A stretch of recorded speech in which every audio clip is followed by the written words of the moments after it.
brothers and sisters. Welcome to our Wednesday Ephphatha Bible study for Wednesday, the 10th of February. It's kind of cloudy here in Mountain City today. It's warmer, though. That's nice. It's 40 some odd degrees. It was beautiful and sunny earlier, but clouds are moving in again. And we've even got a threat of snow for the weekend. Not much, not as much as we had, not as big a threat as we had last weekend. But that's getting kind of old. I mean, it's like every weekend, every Sunday, we got to worry about snow. So, oh well, we'll get through, won't we? We will make it. God will see us through.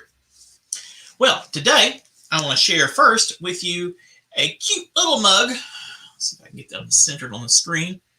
From Colonial Williamsburg.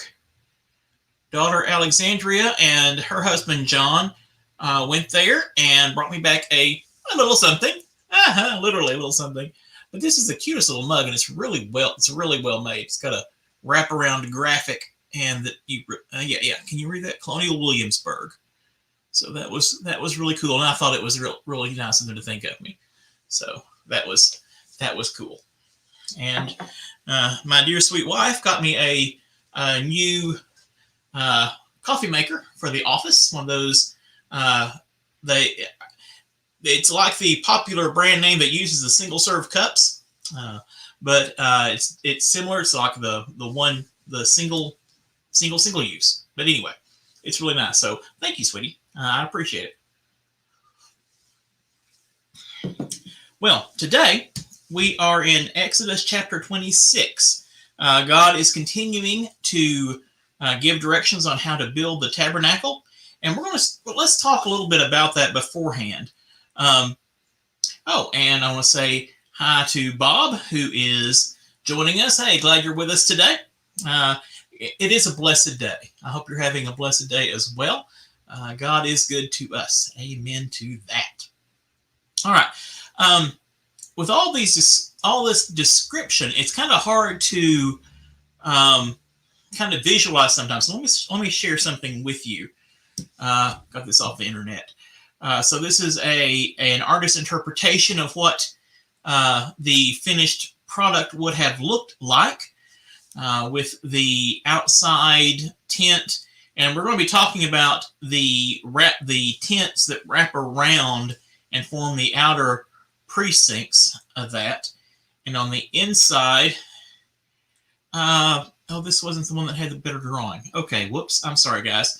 The lampstand that we talked about is kind of there in the menorah in the middle, 7-branch lampstand, and then there's the altar of incense, altar of showbread, and then the Ark of the Covenant with the mercy seat there in the Holy of Holies. So there were very, very much distinctions between who could go where, that everyone could, the men and the women could be in the outer courtyard, only men could be in the holy place, and only priests, the high priest, could be in the Holy of Holies. So, so that hopefully that'll help make it a little clearer. It's when we've got all these descriptions, sometimes it's hard to visualize, especially when they're so specific. And I did have to look up calyx, Calyx. Caught me off guard last week, and I had to look that up. And it is simply the outer husk of a blossom or a fruit, a blossom. So when you talk about the calyx and the petals, that is the outer shell of the blossom, and of course the flower petals are just that, flower petals. So that's what that was, and those are decorations on the menorah on the 7-branch candle stand to provide light for the inside of the tabernacle. And so all these things on the inside are being made of pure gold. There is a talent of gold is to be used. So there is a lot of very fine craftsmanship and very valuable things, stuff being used in that. So we'll go on and talk about some of the other features, other accoutrements of the tabernacle, and then maybe think about why. So, Exodus chapter 26. Moreover, You shall make the tabernacle with 10 curtains of fine twisted linen, and blue, purple, and crimson yarns. You shall make them with cherubim skillfully worked into them. The length of each curtain shall be 28 cubits, and the width of the curtain 4 cubits, and all the curtains shall be of the same size. 5 curtains shall be joined to one another, and the other 5 curtains shall be joined to one another. You shall make loops of blue on the edge of the outermost curtain in the first set, and likewise you shall make loops on the edge of the outermost curtain of the second set. You shall make 50 loops on one curtain, and you shall make 50 loops on the edge of the curtain that is on the second set. The loops shall be opposite of one another. You shall make 50 clasps of gold, and join the curtains to one another with the clasps, so that the tabernacle may be one whole. You shall also make curtains of goat's hair for a tent over the tabernacle. You shall make 11 curtains. The length of each curtain shall be 30 cubits, and the width of each curtain 4 cubits. The 11 curtains shall be of the same size. You shall join 5 curtains by themselves, and 6 curtains by themselves, and the 6th curtain you shall double over at the front of the tent. You shall make 50 loops on the edge of the curtain that is the outermost on one set, and 50 loops on the edge of the curtain that is on the outermost of the second set. So let me bring up this one again. So the brown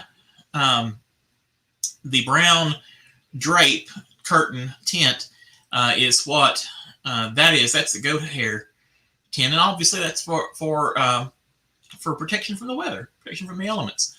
And then you can see the front of the inner curtains that are joined together to form the actual tent, the actual tabernacle itself, or the tent of meeting or sanctuary. Yes, those are all terms that we have used. So that's kind of what that would look like. And, it's interesting to me that God is giving such precise directions. How many loops to put in the tent, specifying that cherubim shall be skillfully worked into it, clasps of gold. And I'm thinking that that those clasps were probably something more durable that was covered in gold, because gold is not a good structural material. It's pretty, but it's not very strong. So what's up with that? What's up with this elaborate tent and all the wealth and ostentation that's going into that? I think we, as Protestants, brothers and sisters especially, are a little leery of shows like that, of shows of wealth, shows of prestige.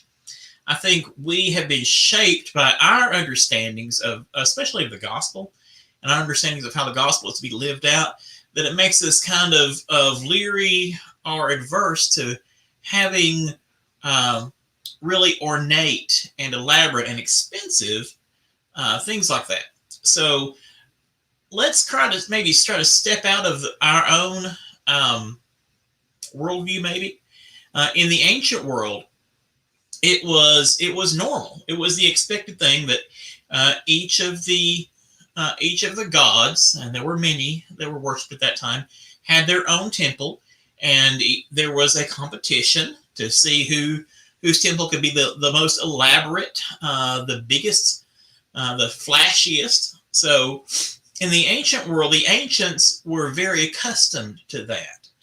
And so God, who is going to be traveling with God's people, which is a kind of a new thought in the ancient world. You didn't go to the temple's going with you. You don't go down the street to the temple of Zeus, for example. The temple of God is traveling with you. And that's kind of a neat thought too. If you leave your home and go down the street to do your worship, kind of like we do at church today, it's real easy to think that God is down the street. God is not here with me in my home. And that's not true. Our God is with us all the time, everywhere. And it would be, well, it's been made very clear that God is not limited to appearing in certain places. God has appeared in a burning shrubbery with Moses, the burning bush.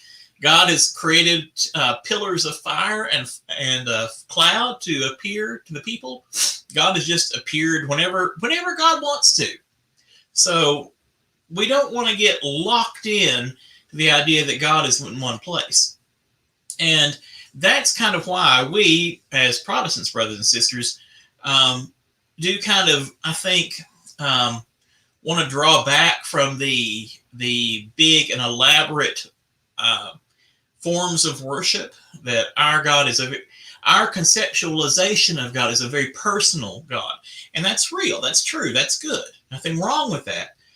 But it's also good for us as Christians today to remember that God is also the ruler of all. God is the Almighty. God is the Holy of Holy. God is the King of Kings and the Lord of Lords. God is the ultimate, and He is worthy of the richest things that we can provide for Him. His work, His majesty, and His dignity are worth all of this wealth and finery. And so it's appropriate to have these things made of the very finest materials to symbolize and to demonstrate the worth of the worth of God. Is that quite? That's not quite right. Let's just leave it that the majesty and dignity and the power of God are best captured by this rich and ornate and skillfully done magnificence that His temple is filled with. Okay, so let me carry on. Let's see. Curtains. Okay, clasps of bronze for the goat hair curtain tent. You shall make for the tent a covering of tan ram skins and an outer covering of fine leather. Okay. That looked like the goat hair tent to me that was in the drawing. It may have been the ram's, the leather covering. I'm not sure which. Okay. Let's see. You shall make upright frames of acacia wood for the tabernacle. 10 cubits shall be the length of a frame, and a cubit and a half the width of each frame. Those should be 2 pegs in each frame to fit the frames together. You shall make these for all the frames of the tabernacle. You shall make the frames for the tabernacle, 20 frames for the south side. You shall make 40 bases of silver under the 20 frames. 2 bases under the first frame for its 2 pegs, and 2 bases under the next frame for its 2 pegs. Okay, and let's see. More bases of silver. So this is a rather ingenious construction to make the tabernacle portable. The Levites will be in charge of tearing it down and setting it up so that the tabernacle goes with the people of God as they're journeying, and whenever they stop, the tabernacle is set up in the center of the people. So the people of God cannot escape the reality that the presence of God is going with them. It keeps them mindful of God's ongoing presence with them, and that's a good thing. That's a good thing. All right, so bases and bars for the bases. Let's see. Let's see. Make a curtain of blue, purple, and crimson yarns of fine twisted linen. This is a repeat. Skillfully made with cherubim, skillfully worked into it. Okay, and you shall put, and there's a curtain between the ark and the rest of the tabernacle. You shall put the mercy seat on the ark of the covenant in the most holy place. And you shall set the table outside the curtain. Remember, that was a table made of gold. Set the table outside the curtain, and the lampstand on the south side of the tabernacle opposite the table. You shall put the table on the north side. You shall make a screen for the entrance of the tent of blue, purple, and crimson yarns, and a fine twisted linen embroidered with needlework. You shall make for the screen 5 pillars of acacia, and overlay them with gold. Their hooks shall be of gold, and you shall make 5 bases of bronze for them. Okay, and chapter 27 goes on to detail the making of the altar and with its hangings. Let's see, and then the size of the court. Width of the court from the front to the east shall be 50 cubits. There shall be 15 cubits of hangings on one side, with 3 pillars on 3 bases. That's 27, 13, and 14. Okay, there's a gate in the curtain. Let's see. This is 27, 19, toward the end of the chapter. All the utensils of the tabernacle for every use, and all its pegs, and all the pegs of the court shall be made of bronze. You shall further command the Israelites to bring you pure oil of beaten olives for the light, so that a lamp may be set up to burn regularly in the tent of meeting outside the curtain that is before the covenant. Aaron and his sons shall tend it from evening to the morning before the Lord. It shall be a perpetual ordinance to be observed throughout their generations by the Israelites. So there'll be a perpetual light burning. And I really like that. Our Catholic brothers and sisters, as well as the Episcopalians and several others, have what they call a presence light. And it's a candle that never goes out. I mean, it's not magical or anything like that. It's a long burning candle. Excuse me. And you can get them out of electric lights, but that's not. I think they need to be flames. I really just think that's a really nice image that the presence of God is always with us, and it's a good reminder of that. And that's a very handy thing to have to light your altar candles, light your processional candles. Our church really doesn't have a space for that, but I think it's a really nice addition to worship to have a presence lamp. We may look into that. It adds a nice touch. I like that. Okay, so all right. So 27, 26, and 25 are all those instructions. Now, when we start getting into 28, we're moving away from the building of the temple and moving into what the priests shall wear. And again, these are super detailed instructions with a list of stones, precious stones that each have meaning. So let me get some information together. Let me get some images together for that, so we can have something to look at. And we'll probably go ahead and do that next week. But for now, I think we want to kind of come to grips with the fact that God is doing all of this and making the Israelites to build all of this stuff and build it very precisely as a means of creating a visible reminder of God's presence with them. Again, teaching them how to be obedient. God's giving them specific directions, expecting them to follow them, teaching them how to follow orders. And it is a way of pointing toward the majesty, the power, the awesomeness of God. I mean, I don't know if the Israelites would think about this in the front of their brains, but in the back of their brains, I'm sure they might be a little skeptical of this God who brought them out of bondage, who is their ancestral God that they may not know very well yet. And his temples aren't nearly as nice as the temples back in Egypt. So I think there's all of that going on. God knows us. God made us. So God knows what it takes to get through to us. So this is a long process of shaping the Israelites, and that shaping continues down through the centuries, through us today. We're being taught how to be obedient. We're being taught how to put God first still.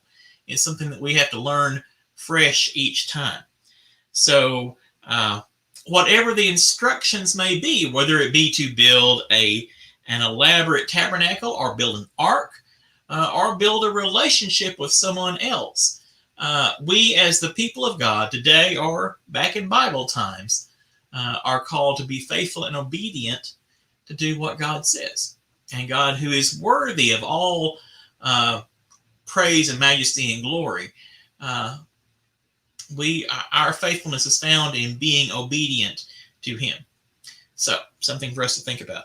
So next week we'll talk about the what the priests and things should wear, and what they mean. So I'll get some visuals together for that for us to look at. And until then, I hope you guys have a blessed week. Stay safe, stay warm, and until then, God bless you, and we will talk to you guys